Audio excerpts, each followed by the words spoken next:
Assalamualaikum warahmatullahi wabarakatuh. Senang berjumpa dengan teman-teman semuanya di channel YouTube Irawan Harahap. Hari ini saya sedang berada di pinggiran Sungai Siak di wilayah Okura. Ini kita bisa lihat di belakang sedang ada kapal yang lewat. Ya, ini menarik sekali.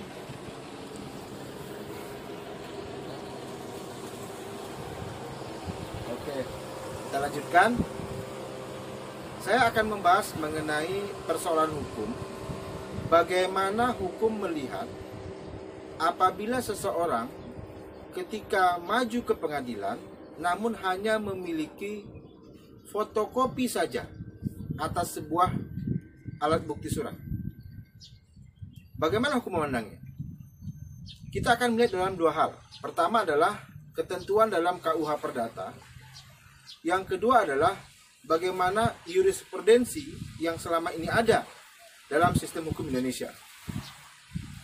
Kalau kita lihat dalam pasal 1888 KUH Perdata, disebutkan kekuatan pembuktian suatu bukti tulisan adalah pada aktanya asli. Apabila akta yang asli itu ada, maka salinan-salinan serta ikhtisar-ikhtisar hanyalah dapat dipercaya.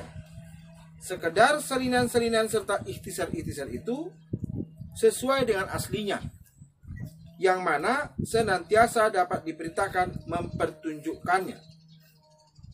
Dari sini saya dapat menyimpulkan bahwa ketika kita mengajukan fotokopi sebuah alat bukti surat, maka kita juga dapat menunjukkan aslinya. Maka disitulah letak kesempurnaan alat bukti. Ditambah lagi dengan beberapa jurisprudensi yang ada. Kita mulai dengan jurisprudensi Mahkamah Agung nomor 701 K/SIP/1974 tanggal 14 April 1976 yang saya ambil dari buku Kumpulan Kaidah Hukum Putusan Mahkamah Agung Republik Indonesia tahun 1953 hingga 2008 beserta penggolongannya yang disusun oleh Bapak Hulman Panjaitan SHMH. Kaidah hukumnya adalah dalam mengajukan fotokopi surat-surat sebagai alat bukti di dalam persidangan gugatan di pengadilan, maka fotokopi surat tersebut oleh seorang pejabat harus dinyatakan telah sesuai dengan aslinya. Bila tidak demikian, maka bukti surat berupa fotokopi tersebut merupakan alat bukti yang tidak sah di dalam persidangan. Yang kedua, Mahkamah Agung nomor 3609K/PDT/1985 tanggal 9 Desember 1987. Kaidah hukumnya mengatakan, surat bukti yang hanya berupa fotokopi dan tidak pernah ada surat aslinya, oleh karena mana surat bukti tersebut haruslah dikesampingkan. Kemudian yang ketiga, putusan nomor 3609K/PDT/1995 tanggal 9 Desember 1997. Di sini dikatakan surat bukti fotokopi yang tidak dapat ditunjukkan atau tidak pernah ada surat aslinya harus dikesampingkan sebagai surat bukti.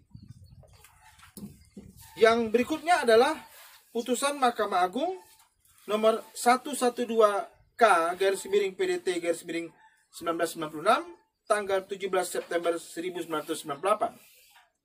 Di sini dikatakan fotokopi suatu surat diserahkan oleh salah satu pihak ke persidangan pengadilan perdata untuk digunakan sebagai alat bukti surat. Ternyata fotokopi surat tersebut tanpa disertai surat aslinya untuk disesuaikan dengan surat aslinya tersebut, atau tanpa dikuatkan oleh keterangan saksi dan alat bukti lainnya. Dalam mana yang demikian itu, maka fotokopi surat tersebut merupakan pembuktian acara perdata tidak dapat digunakan sebagai alat bukti yang sah dalam persidangan.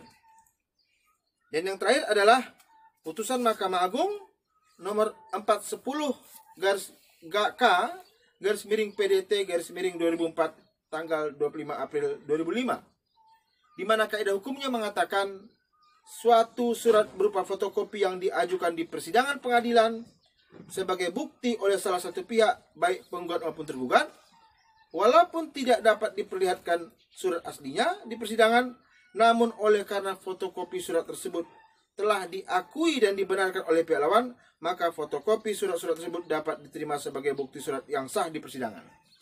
Nah, dari ketentuan pada pasal 1888 KUH Perdata dan 5 jurisprudensi yang sudah saya bacakan, maka pada prinsipnya ada dua yang bisa kita simpulkan. Pertama, apabila fotokopi itu tidak disertai dengan dokumen asli untuk dicocokkan, maka itu tidak dapat dikategorikan sebagai alat bukti.